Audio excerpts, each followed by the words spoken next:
Hello, everybody. I'm Jeremiah Bannister of Paleocrat Diaries and the author of She Danced Me a Story. Today, I have the honor and privilege of speaking with Father Eric Gilbaugh. He's the pastor of St. John Vianney, as well as Holy Family in Montana. Are they both in Belgrade, Father? No, St. John Vianney is in Belgrade, Montana, and Holy Family is in Three Forks down the highway.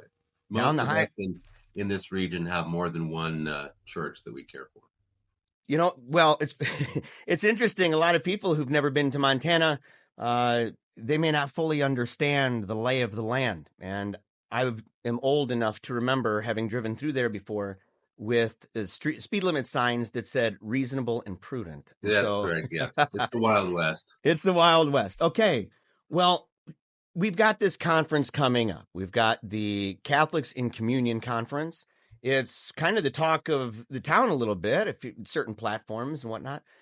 But to bring not only an awareness of it, but a deeper understanding of where the people involved in the conference are coming from, we figured we'd do a couple of these short interviews with different hosts and things like that would provide people with just a really deep understanding. Well, not deep, but enough to get them going, enough to get them motivated to check out the conference at catholicsincommunion.org. So my first question for you, Father, is what on earth compelled you to get in the mix of this? It's a wild time, the kind of infighting that you see happening with so many Catholics right now, and especially over issues that surround what we're talking about at the conference. And so what led you to desire not only to host this, but to be involved?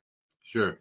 Well, I have always been a Catholic, and I've always been in communion with the church, thanks be to God, but have known many people who have not been. And that includes family members, friends, and then parishioners and other Catholics over whom I exercise some pastoral role and authority since I was ordained a priest. And along the whole course of my life, in my simplicity of faith, the thing that always occurred to me as bizarre would be that one would identify as Catholic and yet reject the teachings of the church. And by teachings of the church, we mean, in this context, specifically magisterial teachings of the church. When I was younger, and when I was first studying theology prior to ordination, just as a college student, even pursuing a degree in theology, etc., I began to encounter those who would say, I am Catholic, and yet the word was dissent, as far as the church's teachings, almost always on a moral matter. Then when it came to disciplinary matters, teachings of the church, it usually pertained to liturgical matters, but in both cases we were talking about something that was ideologically liberal. So your mass was irreverent, and things were left out, and it was just not well done. And you could say to the priest or the liturgist, whoever, like, well, you're not supposed to be doing that, and they would just dismiss it, even though it was explicitly, taught by the church.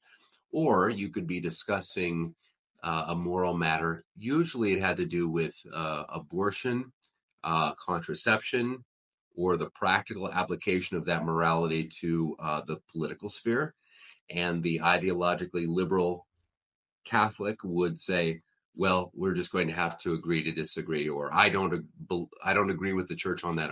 So I was like, how can you do that? It's simple to me. If the church proposes something authoritatively, then you conform your mind and will to that. Well, so now I'm a priest, have been for nearly 20 years. And those who were formed in a prior era of that ideological stripe, still desirous of being identified as Catholics, yet dissenting usually in those realms. They are old, they are dying, their influence on the church is waning.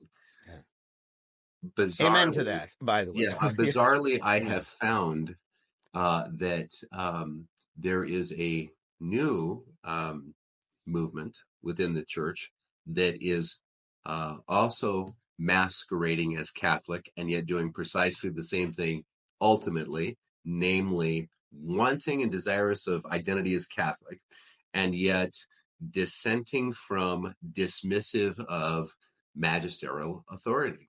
Again, regarding liturgy, but ideologically, the other end of the spectrum, or regarding matters of explicit church teaching. And so now I'm a pastor of souls. I'm no longer a layman. So my concern is to guide souls to communion with God now, so that they may enjoy communion with God in heaven later. Hence the name of this conference, Catholics. That's who we are, in communion with one another, with our pastors, the Holy Father, our bishops, and the whole universal church, the Catholic Church. And so the reason that I was happy to host this conference, which I hope will be very fruitful and which I hope many people will register for and attend, is to respond to in a proactive manner rather than a merely reactive manner, but a proactive manner to a movement that is influential, involves real and very good people, and is masquerading as Catholic while actually substituting private judgment and insularity for authentic Catholicity. And the result of that is division. And, I think that you could sum up the Catholic principle basically as unity through authority. If you accept the authority, however that is, papal, episcopal, etc., Yes. magisterial teaching, etc., disciplinary, then you get unity. In the church's history, division always occurs and unity is violated when the authority is rejected. And what I see and I'm very concerned with now as a priest and pastor of souls is the rejection of magisterial authority. So that is Yes. why I am Amen. happy to host this Yes. conference. Now, as a priest, when I talked to Laura before everything kind of went wild there a couple months ago on Twitter, I was talking to her, and I had just gotten back from the Coming Home Network's annual retreat, and that was was it Maria Stein out in Ohio. It's one of the few saving graces for that otherwise dreadful state. But I'm a Michigan fan. I have to. So, but the truth is, what was so great about it was that it was ministerial. It was heartfelt. It was low key. We were out in the middle of this beautiful place. We had a shrine nearby. It was just absolutely stunning.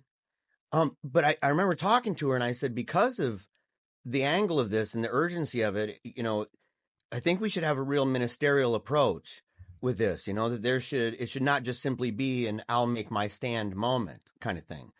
Well, in some ways it has become that. It's just the nature of what's surrounding it and kind of directing it in different ways.